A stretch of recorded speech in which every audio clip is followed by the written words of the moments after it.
వెంకటేశాయ. గురుర్బ్రహ్మ గురుర్విష్ణు గురుర్దేవో మహేశ్వరః గురుః సాక్షాత్ పరం బ్రహ్మ తస్మై శ్రీ గురవే నమః.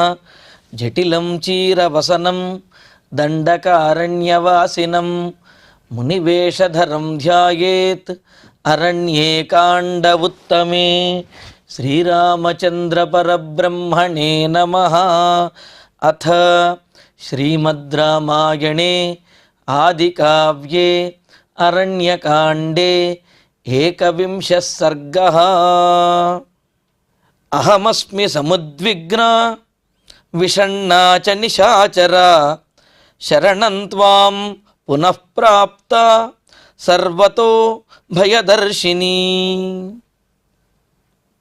రామచంద్రమూర్తి 14 మంది రాక్షసులను కూడా తన బాణ పరంపరలతోటి వారిని వధించేటప్పటికీ అది చూచినటువంటి శూర్పణఖ భయంతో పారిపోయి ఆ జనస్థానంలో దండకారణ్యంలో ఉన్న తన సోదరుడైనటువంటి కరుణు దగ్గరికి మరలా వచ్చింది. కరుడు పంపించినటువంటి ఆ 14 మంది కూడా రామలక్ష్మణుల్ని వధిస్తారు అంటే తనకు ముక్కు చెవులు కోసినటువంటి ఆ రామలక్ష్మణుల్ని వధించి తన పగ సాధిస్తారు అనుకుని శూర్పణఖ వారిని వెంటబెట్టుకుని పర్ణశాల దగ్గరకు వస్తే రాముడు తన బాణ పరంపరలతోటి వారిని వధించేటప్పటికీ ఇంకా భయంతో ఆమె కరుణ దగ్గరకు వెళ్ళి జరిగినటువంటి విషయాన్ని చెప్పినది. నీవు పంపించినటువంటి వారు రాముడి వద్ద ఏమీ చెయ్యలేకపోయారు. రాముడు ప్రయోగించినటువంటి బాణములకు తమ ప్రాణములు అర్పించేశారు. రాముడి పరాక్రమం చూసేటప్పటికీ నాకు వెన్నులో వణుకు మొదలైంది. అందుకనే దిక్కుతోచక మరలా నీ దగ్గరికి వచ్చేశాను అని చెప్పి ఆ జరిగినటువంటి సన్నివేశాన్ని చెప్పినది వర్ణించి చెప్పి ఇంకా అసలు అది తలుచుకుంటూనే భయం కలుగుతున్నది. విషణ్ణాచ ఎంతో దుఃఖము బాధ కలుగుతున్నది.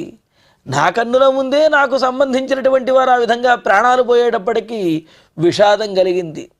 విషాదం కలిగితే సహజంగా దానికి కారణమైనటువంటి వారి మీద కోపం వస్తుంది. కానీ ఇక్కడ కోపం కాదు, ఆ రాముడి పరాక్రమానికి భయం కలిగింది. నాకు భయం కలిగి అందుకనే నిన్ను శరణు వేడాను అని అంటూ విషాదనక్రాధ్యుషితే పరిత్రాశోర్మి మాలిని కిమ్మాం నత్రాయసే మగ్నాం విపులే శోకసాగరే. ఇప్పటికీ నాకు ఆ శోకము ఆ భయము వణుకు తగ్గలేదు సోదరా. నా పరిస్థితి చూడు, నేను శోకసాగరంలో మునిగిపోయాను అని అంటున్నది. పైగా ఆ శోకసాగరం ఎలాగున్నది అని అంటే విషాద నక్రాధ్యుషితే. సహజంగా మరి నీరు మడుగు లేకపోతే సముద్రము అని అంటే అందులో పెద్ద పెద్ద జలచరములు మొసళ్ళు తిమింగలములు మొదలైనవన్నీ ఉంటాయి కదా. వాటన్నిటితో కూడినటువంటి సాగరంలో శోకసాగరంలో ఉన్నానంటున్నారు. అవి ఏమిటి అంటే చెబుతూ విషాద నక్రాధ్యుషితే, విషాదము అనే మొసళ్ళు తిరుగుతున్నటువంటిదైనా అంటే చింత విషాదము బాధ అనే మొసళ్లకు నివాసమైనటువంటిది. అంతేకాదు పరిత్రాసోర్మిమాలిని, ఇంకా ఆ సముద్రంలో అలలు తరంగాలు ఎగసిపడుతున్నాయి. ఏమిటవి? నా భయము నా కంపము అనే అంటే ఆ వణుకు అనే తరంగములు ఎగసిపడుతున్నటువంటిది అయినా విపులే శోకసాగరే, విశాలమైనటువంటి పెద్ద శోకసాగరంలో మగ్నం మునిగిపోయాను నేను. అర్థమైందా? అంటే నాకు కలుగుతున్నటువంటి చింతలు బాధలే మొసళ్ళు, నాలో పుడుతున్నటువంటి భయము వణికే తరంగములు, అటువంటి తరంగములు మొసళ్లతో కూడినటువంటి విశాలమైన శోకము అనే సాగరంలో నేను మునిగిపోయాను. ఇలా శోకసాగరంలో మునిగి కొట్టుకుపోతున్నటువంటి నన్ను నీవే రక్షించాలి. మాం నత్రాయసేకిం, నన్ను రక్షించవా, నన్ను ఒడ్డున పడేవా అని చెప్పి అడుగుతూ ఉన్నది. నన్ను ఎందుకు నువ్వు కాపాడలేకపోతున్నావు? ఎందుకు కాపాడవు? కాపాడి తీరాలి, నా పగ నువ్వు తీర్చాలి అని అంటూ కరుణ్ణి మరల నిలదీసి మరీ అడుగుతున్నది. అడుగుతూ ఏతే చ నిహతా భూమౌ రామేణ నిశితైశ్చరైః ఏపి మే పదవీం ప్రాప్తాః రాక్షసాః పిశితాశనాః. ఇంకా అంటున్నది, ఆమె భయపడుతూ కంగారు పడుతూ ఇంతకు ముందు చెప్పినటువంటి విషయాన్నే మరలా రెండోసారి చెబుతున్నది. అంతే కదండి, భయంలో ఉన్నప్పుడు చెప్పిన విషయాన్నే మరలా చెబుతూ ఉంటారు. అలాగా ఇక్కడ పిశితాశనాః, మాంసమే ఆహారంగా కలిగినటువంటి మే పదమీం ప్రాప్తాః, నా పగ తీర్చడం కోసం నేను వెళ్ళినటువంటి మార్గాన్ని అనుసరించి ఆ పంచవటిలో పర్ణశాల దగ్గరకు వచ్చినటువంటి ఏ రాక్షసాహ, నీ చేత పంపించబడినటువంటి ఏ రాక్షసులైతే ఉన్నారో వాళ్ళు రామేణ భూమౌ నిశితై శరై నిహతాః, ఆ మహాబలపరాక్రమవంతులు అని నీవు పంపించినటువంటి ఆ రాక్షసులందరూ కూడా రాముని చేతిలో, రాముని ప్రయోగించినటువంటి బాణములకు హతులై భూమి మీద ప్రాణములు కోల్పోయి పడి ఉన్నారు వాళ్ళు. ఆ విధంగా అంటే రాముడు వాళ్ళందరినీ కూడా బాణములతో వధించి నేల మీద పడేశాడు. మగితే యద్యనుక్రోశ యది రక్షస్సు తేషు చ రామేణ యది తే శక్తి తేజో వాస్తి నిశాచర దండకారణ్య నిలయం జహి రాక్షస కంటకం. కావున సోదరా, ఇప్పుడు నేను చెబుతున్నాను విను.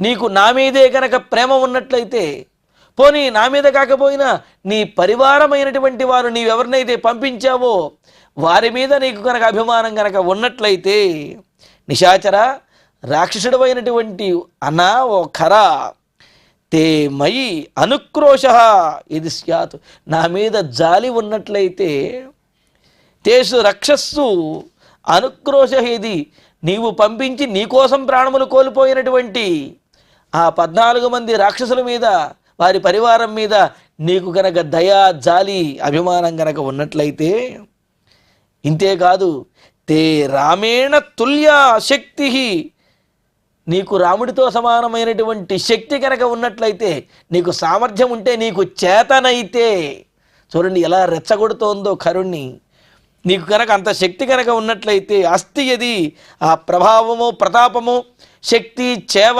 సామర్థ్యము ఇవన్నీ కనుక ఉన్నట్లయితే, రాక్షస కంటకం, రాక్షసుడికి కంటకంగా మారినటువంటి వాడు, దండకారణ్యవాసనం, ఈ దండకారణ్యంలో నివాసం ఉంటున్నటువంటి వాడు. ఇక్కడ ఈ మాట ప్రత్యేకంగా ఎందుకు చెబుతున్నదంటే, దండకారణ్యం మనది, ఇక్కడ మనకేమీ తిరుగులేదు, ఇక్కడ ఉన్న వాళ్ళందరూ కూడా మనకు బానిసలు అన్నట్లుగా కరుడు ఎన్నో మాటలు మాట్లాడాడు ఇంతకుముందు. అందుకని చెప్పి ఇదే దండకారణ్యంలో ఉండి నీ వారిని వధించినటువంటి వాడు, నీ సోదరినే ఈ విధంగా దండించినటువంటి వాడు అయిన ఆ రాముడిని ఎదుర్కొనేటువంటి శక్తి నీకు కనుక ఉన్నట్లయితే, రాక్షసులందరికీ కూడా కంటకంగా ములులా మారినటువంటి ఆ రాముణ్ణి జహి వధించు, అంతేగాని మాటలతోటి ప్రయోజనము లేదు అని అంటూ ఇంకా అంటున్నది, యది రామం మమామిత్రం నత్వమద్య వధిష్యసి తవ చైవాగ్రతః ప్రాణాన్ త్యక్ష్యామి నిరపత్రపా.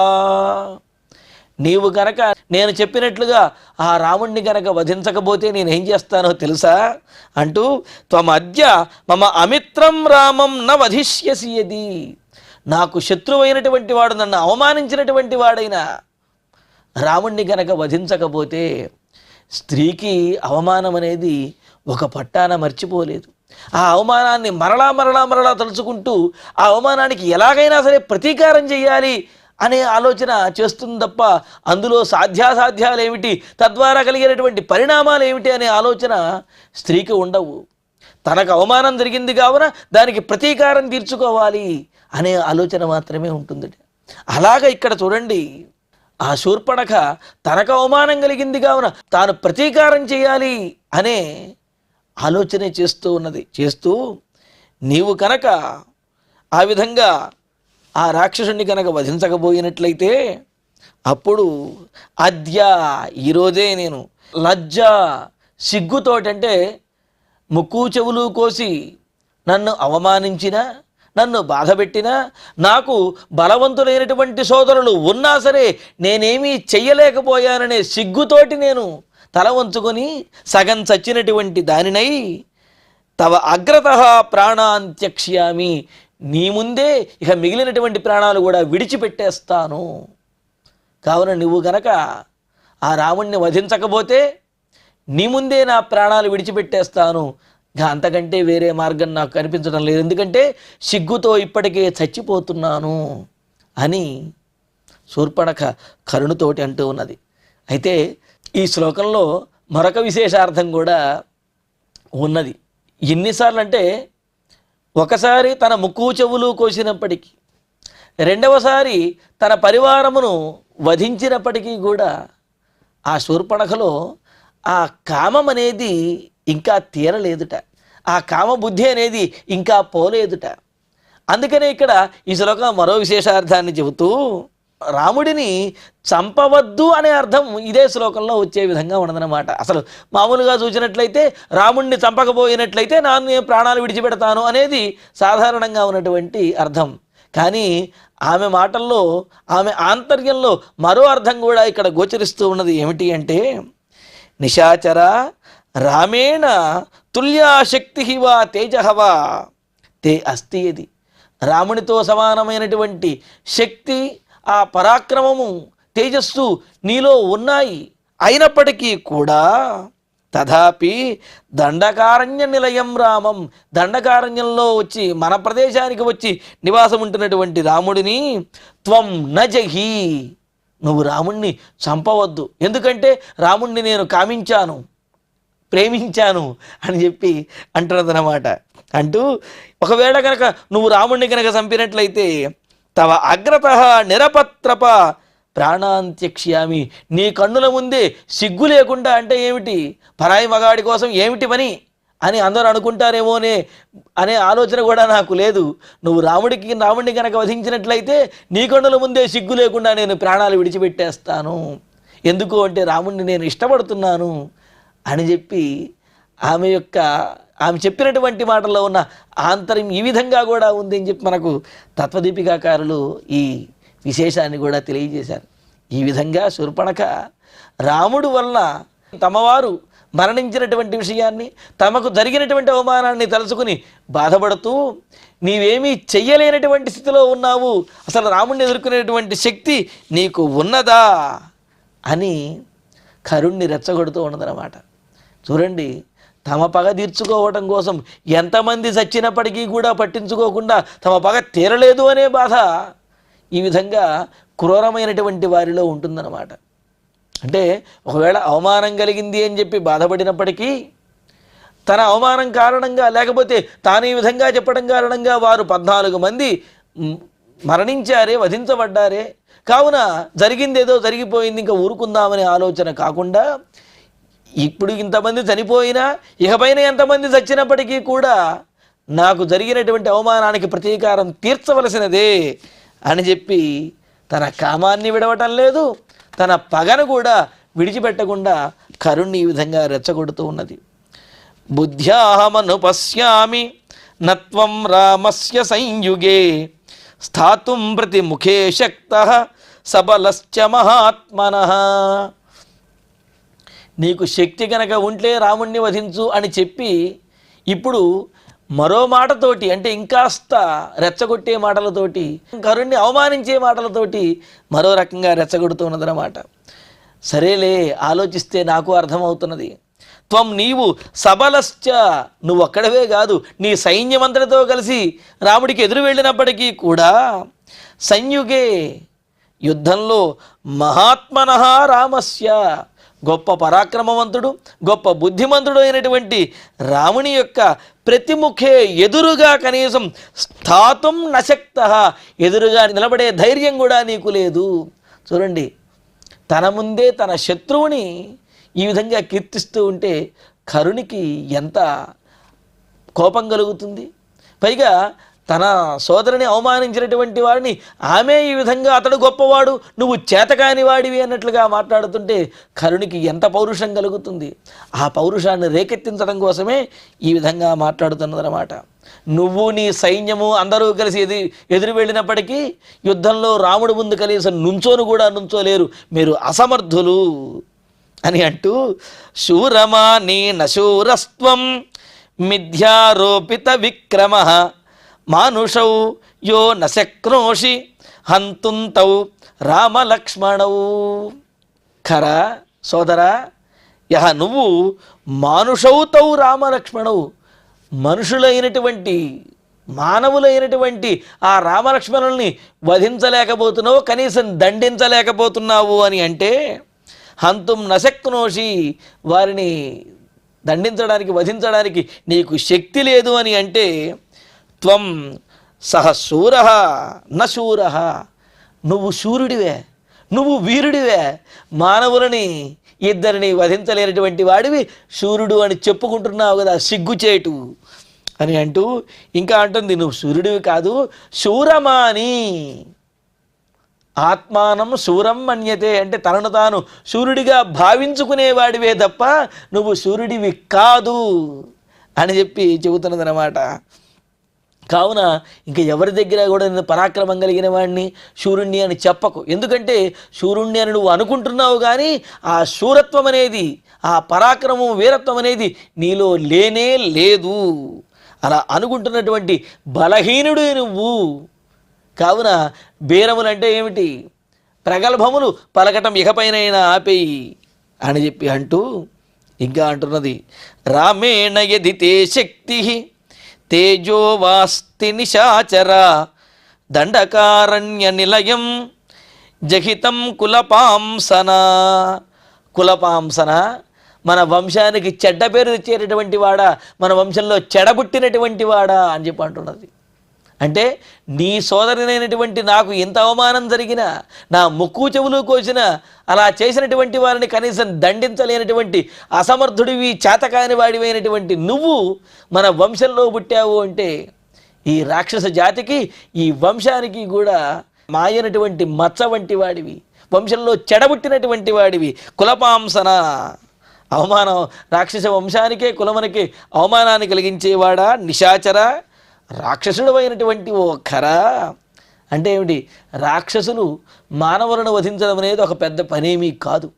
అయినప్పటికీ కూడా నువ్వు వీరులైనటువంటి రాక్షసుల్ని పంపించి ఇద్దరు మానవులను కూడా వధించలేకపోయావు అంటే ఇది నీ సామర్థ్యం అని అంటూ, రామేణ తుల్య శక్తిహవా తేజహవా, అభిబ్బే లేదు లేదు, నేను రాముడితో సమానమైనటువంటి తేజస్సు పరాక్రమం కలిగినటువంటి వాడిని అని చెప్పి మరలా నువ్వు ఈ విధంగా ప్రగల్భాలు పలుకుతావా?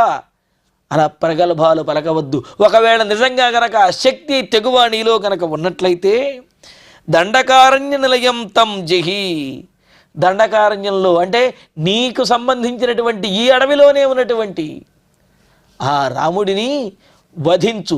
వధించిన తర్వాత నువ్వు వీరుడిని అని చెప్పి చెప్పుకో తప్ప, శూరుడిని అని చెప్పి ప్రకటించుకో తప్ప, రాముణ్ణి వధించకుండా నువ్వు శూరుణ్ణి, వీరుణ్ణి, పరాక్రమవంతుణ్ణి అని చెప్పి ఎక్కడా చెప్పవద్దు. అలా చెబితే సిగ్గుచేటవుతుంది అని అంటూ ఇంకా అంటున్నది, నిస్సత్వస్యాల్పవీర్యస్య వాసస్తే కీదృశస్త్విహ అపయాహి జనస్థానాత్ త్వరిత సహ బాంధవ.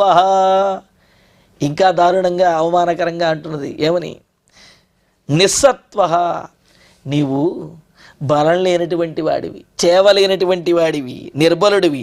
అల్పవీర్యస్య తే, ఈ విధంగా అబలుడివైనటువంటి అల్పమైనటువంటి పరాక్రమం కలిగినటువంటి నీవు ఆ విధంగా పరాక్రమం లేనటువంటి వాడివేనంటే అల్పమైనటువంటి పరాక్రమం మాత్రమే ఉన్నటువంటి నీకు ఇహ వాసః కీదృశ, ఈ జనస్థానంలో దండకారణ్యంలో నివసించేటటువంటి యోగ్యత అర్హత కూడా లేవు.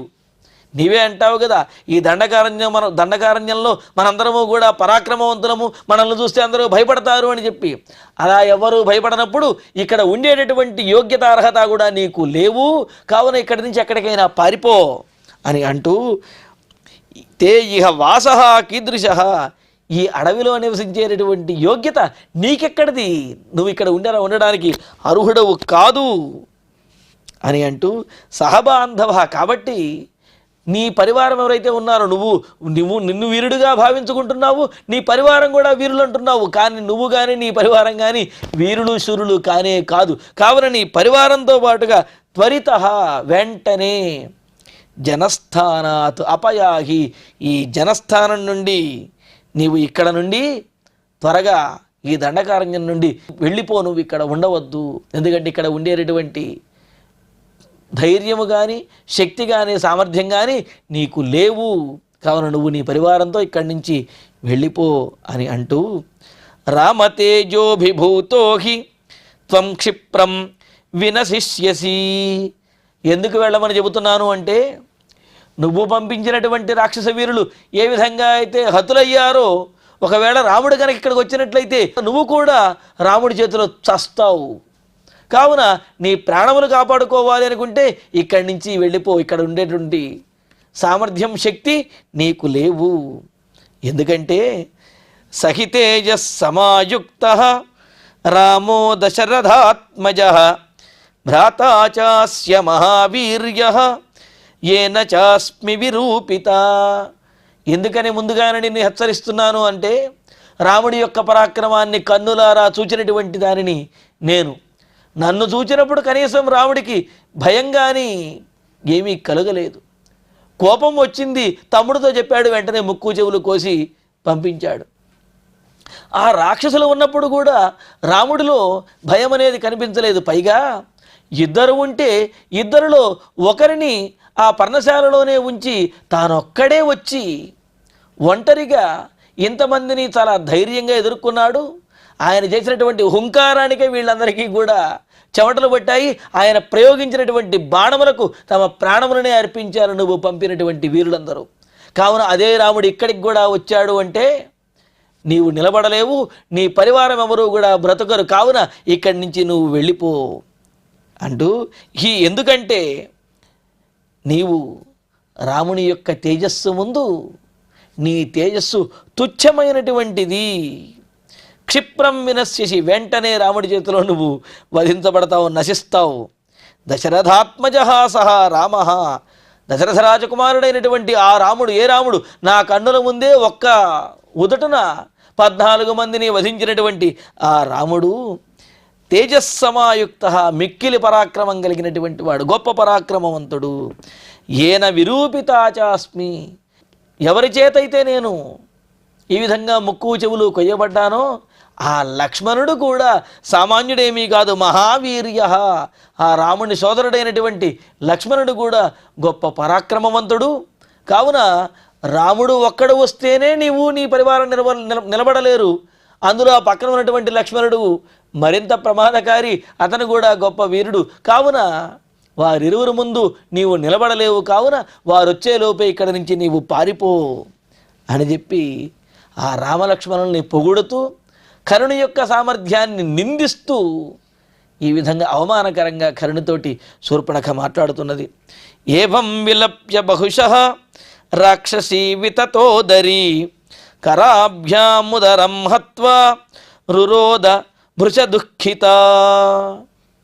ఇక్కడ ఈ విధంగా కరుణ సమక్షంలో శూర్పణఖ మాట్లాడుతూ, ఏవం బహుశః విలప్య, ఈ విధంగా అనేక రకాలుగా విలపించి అనేక రకాలైనటువంటి మాటలు మాట్లాడుతూ ఏడ్చి, వితతోదరి, తన పొట్ట బాదుకుంటూ, తన కడుపు ఈ విధంగా బాదుకుంటూ ఏడుస్తూ, భృశదుఃఖిత, బాగా దుఃఖిస్తూ ఉన్నటువంటిదై, కరాభ్యాం ఉదరం హత్వా, తన కడుపును బాదుకుంటూ రురోదా, బోరున ఏడుస్తూ ఉన్నది శూర్పణఖ అని అన్నారు. ఇక్కడ అధిక పాఠంగా మరొక లైన్ కూడా కనిపిస్తున్నది. ఏవం విలప్య బహుశో రాక్షసీ వితతోదరి. ఈ మధ్యలో భ్రాతుస్సమీపే దుఃఖార్త నష్ట సంజ్ఞా బభూవః కరాభ్యాం ఉదరం హత్వా రురోద భృశదుఃఖిత అని చెప్పి ఈ విధంగా కూడా మనకు అధిక పాఠంతో కూడా శ్లోకం అనేది కనిపిస్తున్నది. ఈ విధంగా దుఃఖార్త, దుఃఖంతో ఉన్నటువంటిది, తమ పొట్టబాదుకుంటూ ఏడుస్తున్నటువంటిది, ఆ శోకాన్ని తట్టుకోలేనటువంటి ఆ శూర్పణఖ తన సోదరుడైనటువంటి కరుణి ముందే ఆమె తెలివి కోల్పోయినటువంటిదై, అంటే మూర్ఛపోయి ఆ విధంగా పడిపోయినది. బభూవహ అని ఇక్కడ ఆశ్చర్యాన్ని వ్యక్తపరుస్తూ ఉన్నారు. అంటే మంకుపట్టుతోటి, అహంకారంతో, మూర్ఖత్వంతో ఇక్కడ నష్టము జరిగిన తర్వాత కూడా ఏదో సాధించాలి, సాధించడం అసాధ్యమని తెలిసి కూడా ఏదో సాధించాలి అని చెప్పి భావించడం శూర్పణఖలో ఉన్నటువంటి మూర్ఖత్వానికి నిదర్శనం. అంతేకాదు ఈమె ఈ విధంగా ప్రవర్తించబట్టే ఆ కరుడు మొదలైనటువంటి వారందరూ కూడా రాముడి చేతిలో వధించబడతారు. అంటే వారందరి వధకు కారణమైనటువంటిది శూర్పణఖ అనేది దీని ద్వారా తెలుస్తున్నది. ఈ శ్లోకంతో 21వ సర్గ పూర్తయినది. ఇక ఇప్పుడు శ్లోకాలను పారాయణ చేసుకుందాము. మరి కరుడు ఎంతమంది సైన్యాన్ని పంపించాడు, వారందరూ రాముడితో ఏ విధంగా యుద్ధం చేశారు, ఆ విశేషాలను తరువాతి ప్రవచనంలో తెలుసుకుందాము. అహమస్మి సముద్విగ్న విషణ్ణా చ నిశాచర శరణం త్వాం పునఃప్రాప్త సర్వతో భయదర్శిని విషాదనక్రాధ్యుషితే పరిత్రాశోర్మిమాలిని కిం మాం నత్రాయసే మగ్నాం విపులే శోకసాగరే ఏతే చ నిహతా భూమౌ రామేణ నిశితైః శరైః ఏపి మే పదవీం ప్రాప్తాః రాక్షసాః పిశితాశనాః మగితే యద్యనుక్రోశః యది రక్షస్సు తేషు చ రామేణ యది తే శక్తిః తేజో వాస్తి నిశాచర దండకారణ్యనిలయం జహి రాక్షసకంటకం యది రామం మమామిత్రం నత్వమద్య వధిష్యసి తవ చైవాగ్రతః ప్రాణాన్ త్యక్ష్యామి నిరపత్రపా బుద్ధ్యాహమనుపశ్యామి నత్వం రామస్య సంయుగే స్థాతుం ప్రతిముఖే శక్తః సబలశ్చ మహాత్మనః శూరమానేన శూరస్త్వం మిథ్యారోపిత విక్రమః మానుషౌ యో న శక్నోషి హంతుం తౌ రామలక్ష్మణౌ రామేణ యది తే శక్తిః తేజో వాస్తి నిశాచర దండకారణ్యనిలయం జహితం కులపాంసన నిస్సత్వస్యాల్పవీర్యస్య వాసస్తే కీదృశస్త్విహ అపయాహి జనస్థానాత్ త్వరితః సహ బాంధవః రామతేజోభిభూతో హి త్వం క్షిప్రం వినశిష్యసి సహి తేజః సమాయుక్తః రామో దశరథాత్మజః భ్రాతా చాస్య మహావీర్యః येन चास्मि विरूपिता एवं विलप्य बहुशः राक्षसी विततोदरी कराभ्यामुदरं हत्वा रुरोद भृशदुःखिता इत्यार्षे श्रीमद्रामायणे आदिकाव्ये अरण्यकाण्डे एकविंशः सर्गः. ఇక ఇప్పుడు క్షమాప్రార్థన మంగళాంతంగా ఈనాటి ప్రవచన పారాయణ కార్యక్రమాన్ని సుసంపన్నం చేసుకుందాం. యదక్షరపదభ్రష్టం మాత్రాహీనంతు యద్భవేత్ తత్సర్వం క్షమ్యతాం దేవ నారాయణ నమోస్తుతే. కాయేన వాచా మనసేంద్రియైర్వా బుద్ధ్యాత్మనా వా ప్రకృతే స్వభావాత్ కరోమి యద్యత్ సకలం వరస్మై నారాయణాయేతి సమర్పయామి. శ్రియః కాంతాయ కళ్యాణ నిధయే నిధయేర్ధినాం శ్రీవేంకట నివాసాయ శ్రీనివాసాయ మంగళం.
ఓం